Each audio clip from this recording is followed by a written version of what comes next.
నెల్లూరు జిల్లా వెంకటగిరి మండలం పెట్లూరు గ్రామంలో మూఢనమ్మకాలు కలకలం రేపుతున్నాయి. డెంగ్యూ జ్వరంతో శ్రీనివాస్ అనే వ్యక్తి మృతి చెందాడు. చనిపోయిన వ్యక్తి మళ్లీ బతికి వస్తాడని మూఢనమ్మకంతో 40 రోజులుగా సమాధి వద్ద మృతుని కుటుంబ సభ్యులు నిరీక్షిస్తున్నారు. క్షుద్ర పూజారి చెప్పిన మాటలను నమ్మిన కుటుంబ సభ్యులు సమాధి వైపు ఎవరూ రాకుండా అడ్డుకుంటున్నారు. భయాందోళనకు గురైన గ్రామస్తులు పోలీసులకు ఫిర్యాదు చేశారు. పోలీసులు కేసు నమోదు చేసుకుని దర్యాప్తు చేస్తున్నారు.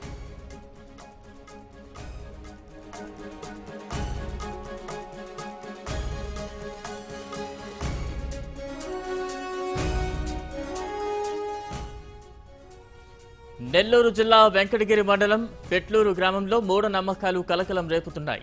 డెంగ్యూ జ్వరంతో శ్రీనివాస్ అనే వ్యక్తి మృతి చెందాడు. చనిపోయిన వ్యక్తి మళ్లీ బతికి వస్తాడని మూఢనమ్మకంతో 40 రోజులుగా సమాధి వద్ద మృతుని కుటుంబ సభ్యులు నిరీక్షిస్తున్నారు. క్షుద్ర పూజారి చెప్పిన మాటలను నమ్మిన కుటుంబ సభ్యులు సమాధి వైపు ఎవరూ రాకుండా అడ్డుకుంటున్నారు. భయాందోళనకు గురైన గ్రామస్తులు పోలీసులకు ఫిర్యాదు చేశారు. పోలీసులు కేసు నమోదు చేసుకుని దర్యాప్తు చేస్తున్నారు.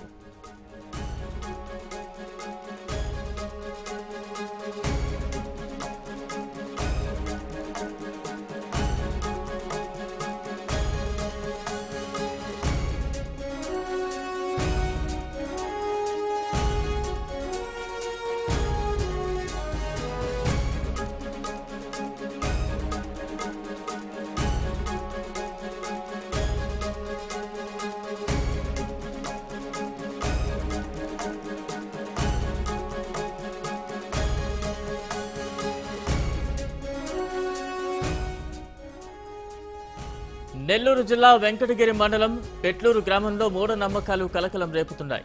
డెంగ్యూ జ్వరంతో శ్రీనివాస్ అనే వ్యక్తి మృతి చెందాడు. చనిపోయిన వ్యక్తి మళ్లీ బతికి వస్తాడని మూఢనమ్మకంతో 40 రోజులుగా సమాధి వద్ద మృతుని కుటుంబ సభ్యులు నిరీక్షిస్తున్నారు. క్షుద్ర పూజారి చెప్పిన మాటలను నమ్మిన కుటుంబ సభ్యులు సమాధి వైపు ఎవరూ రాకుండా అడ్డుకుంటున్నారు. భయాందోళనకు గురైన గ్రామస్తులు పోలీసులకు ఫిర్యాదు చేశారు. పోలీసులు కేసు నమోదు చేసుకుని దర్యాప్తు చేస్తున్నారు.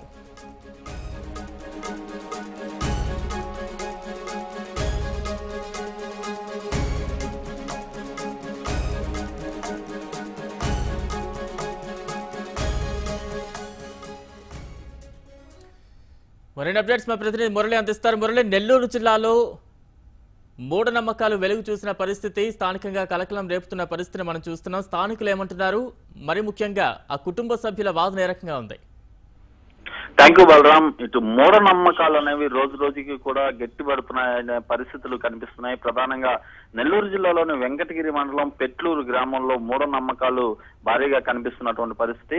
చనిపోయిన వ్యక్తి బతికి వస్తాడని చెప్పే నమ్మకంతో 40 రోజులుగా సమాధి వద్దే మృతుని కుటుంబ సభ్యులు ఎదురు చూస్తున్నటువంటి పరిస్థితులు ఒక్కసారిగా సంచలనం రేపుతున్నాయని చెప్పవచ్చు. భోజనం కూడా చేయకుండా అక్కడే వండుకొని పగలు రాత్రి తేడా లేకుండానే అక్కడే కుటుంబ సభ్యులు కూడా ఉంటున్నటువంటి పరిస్థితి.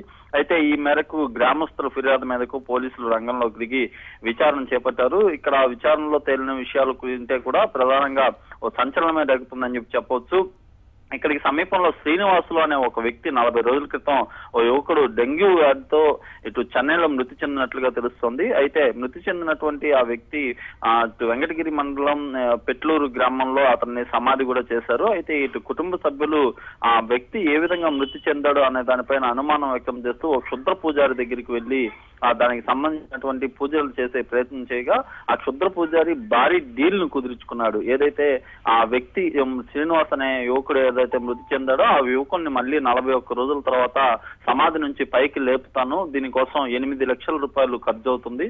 సమాధి నుంచి పైకి లేపిన తర్వాత ఎవరైతే చంపేశారో చేతబడి చేసి చంపేసినటువంటి వ్యక్తుల్ని అదే సమాధిలో పడుకోబెడతానని చెప్పి ఒక క్షుద్ర పూజారి వీళ్ళ దగ్గర భారీ డీల్ కుదిరించుకున్నాడు. డెంగ్యూ వ్యాధితో చనిపోయినటువంటి శ్రీనివాస్ డెంగ్యూ వ్యాధితో చనిపోలేదు, పూర్తిగా కూడా చేతబడి చేసి చంపేశారని చెప్పి క్షుద్ర పూజారి కుటుంబ సభ్యులకి చెప్పడంతో ఒక్కసారిగా నమ్మినటువంటి వీరంతా కూడా దాదాపు 4 లక్షల రూపాయలు మొదటి విడతగా క్షుద్ర పూజారికి అమౌంట్ ఇవ్వడం జరిగింది. ఆ తర్వాత 40 రోజుల పాటు మీరు కూడా నేను చేసే పూజా కార్యక్రమాల్లో భాగంగా ఎవరైతే శ్రీనివాస్ సమాధిలోంచి చేతులు కాళ్ళు బయటికి వస్తాయి, కదలికలు వస్తాయని చెప్పి క్షుద్ర పూజారి చెప్పడంతో కుటుంబ సభ్యులంతా కూడా సమాధి పక్కనే పగలు రాత్రి తేడా లేకుండా అక్కడే ఉండడం కూడా ఒక విశేషం. ఈ విషయాన్ని తెలుసుకున్నటువంటి స్థానికులు అక్కడికి చేరుకొని వాళ్ళని విచారించే ప్రయత్నం చేయగా కత్తులు రాళ్లతో గ్రామస్తులపైన దాడికి పాల్పడుతున్నటువంటి విషయాన్ని ఒక్కసారిగా గ్రామస్తులు భయాందోళనకు చెంది పోలీసులకు ఫిర్యాదు చేయడంతో పోలీసులు రంగప్రవేశం చేసి దీనికి సంబంధించినటువంటి అంశాలపై ఆరా తీయడం జరుగుతుంది.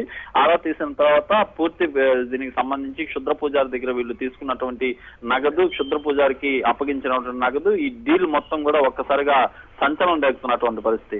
ఏదేమైనప్పటికీ 40 రోజులుగా ఒక సమాధి పక్కన కుటుంబ సభ్యులు వేచి చూడడం, సమాధిలో నుంచి ఆ శ్రీనివాస్ అనే యువకుడిని పైకి లేపుతానని చెప్పి ఎవరైతే క్షుద్ర పూజారి ఇటు భారీ డీల్ గుర్తించుకున్నారో దీనిపైన విచారణ ముమ్మరం చేసినటువంటి పోలీసులు కేసు నమోదు చేసి దర్యాప్తు చేపడుతున్నారు. ఈ విషయం పైన మాత్రం స్థానిక గ్రామ ప్రజలు మాత్రం భయాందోళన చెందుతున్నటువంటి పరిస్థితి.